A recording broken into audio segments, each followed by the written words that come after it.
यीशु हेबे तुम साथी दूर हेब भय भ्रांति से तो जगतर ज्योति अंधकार हेब इति प्रात ज्योति जीवन जला प्रात ज्योति।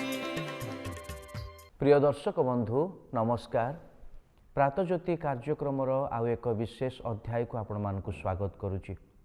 ईश्वरंकर दया आपण मानक प्रति, ईश्वरंकर दया आम मानक प्रति हबारु आज आमे पुनर्बार ए सकाळ रे एई कार्यक्रम द्वारा साक्षात करिवार सुयोग पाइजु।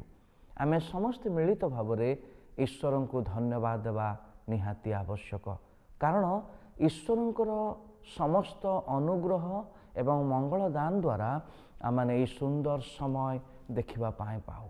आज आपण माने सकाळ समय रे एई कार्यक्रम को देखिबा पाए अपेक्षा करिथिबारु आपण मानको मध्ये धन्यवाद एवं एई कार्यक्रम आपण माने नियमित देखुथबारु आपण मानको विशेष विशेष धन्यवाद जणाए। आजिर आलोचना एक पारिवारिक संपर्कित ताहा होची ज्ञानवती स्त्री।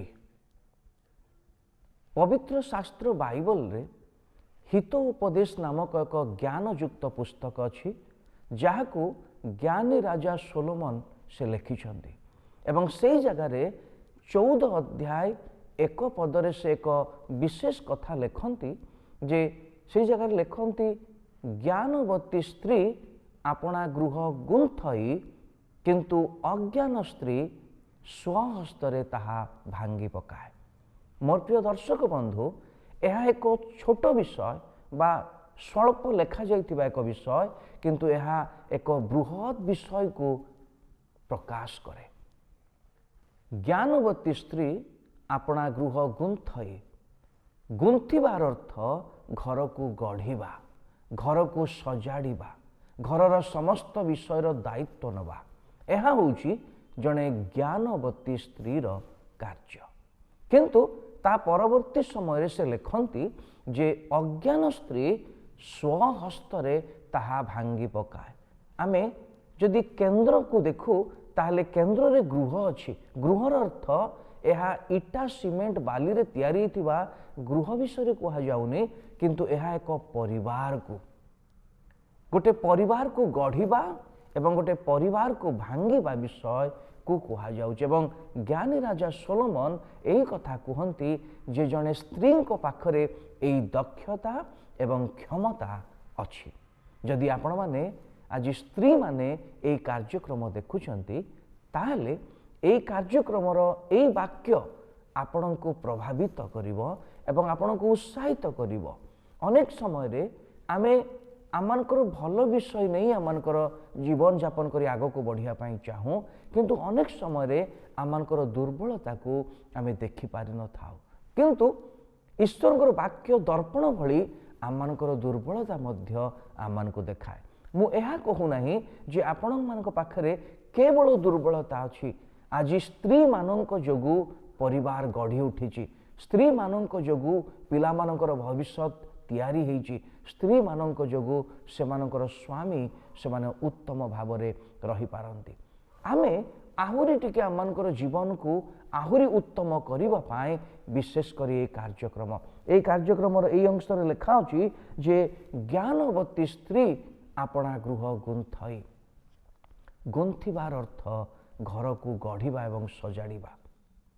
मोर प्रिय दर्शक बंधु माने निजर परिवार लोक मानकु गोटे जगह बांधी रखिबा एहा होची गोटे ज्ञानवती स्त्री कार्य। जदि आमे ता तळकु सेई पदर अंश रे आमे पढ़िबा सेई जगह लिखा अछि जणे ज्ञानवती स्त्री तार प्रथम चरित्र हला सरलतारे जीवन काटिबा, सरलता व्यवहार करिबा, सरलता आचरण से देखैबा, कौनसी द्वंद्वमूलक विषय करिबा उचित नुहे। यह होची जणे ज्ञानवती स्त्रीर कार्य। अनेक समय अनेक परिवार विच्छिन्न हो जाए एवं तार कारण रे मध्य କୌଣସି ନା କୌଣସି ସ୍ତ୍ରୀ ବେଳେ ବେଳେ ରୁହନ୍ତି। ଏହାର ଅର୍ଥ ନୁହେଁ ଯେ ପୁରୁଷମାନେ ଏଥିରେ ଅନ୍ତର୍ଭୁକ୍ତ ନୁହନ୍ତି, ତାହା ନୁହେଁ, କିନ୍ତୁ ଏହି ଶାସ୍ତ୍ର ଅନୁସାରେ ଜଣେ ଜ୍ଞାନୀ ରାଜା ଏ କଥା କୁହନ୍ତି ଯେ ଜ୍ଞାନବତୀ ସ୍ତ୍ରୀ ଘରକୁ ଗଢ଼େ କିନ୍ତୁ ଅଜ୍ଞାନ ସ୍ତ୍ରୀ ସେ ଭାଙ୍ଗି ପକାଏ। ଅନେକ ସମୟରେ ଗୋଟେ ପରିବାରରେ ସମସ୍ତଙ୍କର କଥାବାର୍ତ୍ତା ଆମକୁ ଭଲ ଲାଗେନି, ସମସ୍ତଙ୍କର ଆଚାର ବ୍ୟବହାର ଆମକୁ ଭଲ ଲାଗେନି, ସମସ୍ତଙ୍କର ବ୍ୟବହାର ଆମକୁ କଷ୍ଟ ଦିଏ, କିନ୍ତୁ ଜଣେ ଜ୍ଞାନବତୀ ସ୍ତ୍ରୀ ସେ ସମସ୍ତ ବିଷୟକୁ ସମ୍ଭାଳି ନିଏ, ସେ ସମସ୍ତ ବିଷୟକୁ ସହ୍ୟ କରେ ଏବଂ ସମସ୍ତଙ୍କୁ ଯୋଡ଼ି ରଖିବା ପାଇଁ ଚେଷ୍ଟା କରେ। କିନ୍ତୁ ଘରକୁ ବିଭାଜନ କରିବାର ଯଦି ଆମମାନଙ୍କ ଭିତରେ ଚିନ୍ତା ଆସୁଛି, ତାହେଲେ ପବିତ୍ର ଶାସ୍ତ୍ର ବାଇବଲ ଆମମାନଙ୍କୁ ଭିନ୍ନ ପ୍ରକାର ଚିନ୍ତାଧାରା ଦିଏ। ଘରକୁ ଭାଙ୍ଗିବା ଗୋଟେ ସ୍ତ୍ରୀର କାର୍ଯ୍ୟ ନୁହେଁ, କିନ୍ତୁ ଘରକୁ ଗଢ଼ିବା ଏହା ସ୍ତ୍ରୀର କାର୍ଯ୍ୟ। ଅନେକ ସମୟରେ ଆମେ ଅନ୍ୟମାନଙ୍କ ସହିତ ସମ୍ପର୍କ ନ ରଖିବା ପାଇଁ ହଠାତ୍ ବିବେଚନା କରୁ, ସମ୍ପର୍କ କାଟିଦେବା ପାଇଁ, ଅଲଗା ହେବା ପାଇଁ ଆମେ ହଠାତ୍ ଆମମାନଙ୍କ ମନରେ ଏହି ଚିନ୍ତା ଆସେ।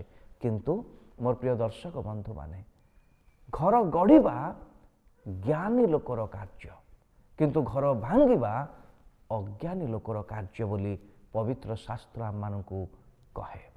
ଆଜି ଆପଣ କ'ଣ ବିବେଚନା କରିବେ କି ଯେ ମୁଁ ମୋର ଘରକୁ, ଘର କହିଲେ ମୋର ନିଜର ପରିବାର, ମୋର ସମ୍ପର୍କର ଲୋକମାନେ ଏବଂ ମୋ ପରିବାରରେ ଜଡ଼ିତ ହୋଇଥିବା ସମସ୍ତେ ମୋର ପରିବାର, ଏହି ବିଷୟ ପ୍ରତ୍ୟେକ ନାରୀମାନଙ୍କର, ପ୍ରତ୍ୟେକ ସ୍ତ୍ରୀମାନଙ୍କର ବିବେଚନା କରିବା ଆବଶ୍ୟକ। ଅନେକ ସମୟରେ ଏହା ତ୍ରୁଟି ହେଉଥିବାରୁ ପରିବାରରେ ବିଶୃଙ୍ଖଳା ସୃଷ୍ଟି ହୁଏ। ଜଣେ ଜ୍ଞାନବତୀ ସ୍ତ୍ରୀ ସେ ସରଳ ଆଚରଣ କରିବ, ସରଳତାରେ କଥାବାର୍ତ୍ତା କରିବା ଆବଶ୍ୟକ। ଦ୍ୱିତୀୟ ବିଷୟ, ସେ ଈଶ୍ୱରଙ୍କୁ ଭୟ କରିବା ଶିଖିଥିବ। କିଏ? ଜ୍ଞାନବତୀ ସ୍ତ୍ରୀ।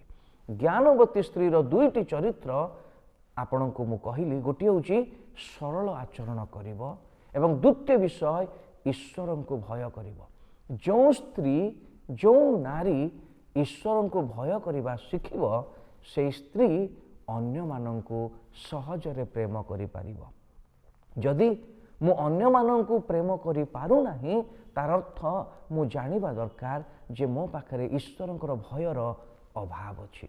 କିନ୍ତୁ ଜଣେ ଜ୍ଞାନବତୀ ସ୍ତ୍ରୀ ସେ ସରଳ ଆଚରଣ କରେ ଏବଂ ଈଶ୍ୱରଙ୍କୁ ଭୟ କରେ। କିନ୍ତୁ ଜଣେ ଅଜ୍ଞାନ ସ୍ତ୍ରୀ ସେ ଘରକୁ ଭାଙ୍ଗି ପକାଏ। ଆଜି ନିଷ୍ପତ୍ତି ଆପଣଙ୍କର, ଆପଣଙ୍କର ଘରକୁ ଆପଣ ଗଢ଼ିବେ କି ଭାଙ୍ଗିବେ, ଏହା ନିଷ୍ପତ୍ତି ଆପଣ ନେବେ। କିନ୍ତୁ ଈଶ୍ୱର ଅନୁଗ୍ରହ କରନ୍ତୁ, ଆପଣଙ୍କୁ ସେଇ ଶକ୍ତି ଦିଅନ୍ତୁ, ଆପଣଙ୍କର ଘର ଗଢ଼ିଯାଉ। ଈଶ୍ୱର ଆପଣଙ୍କୁ ଆଶୀର୍ବାଦ କରନ୍ତୁ। ଧନ୍ୟବାଦ।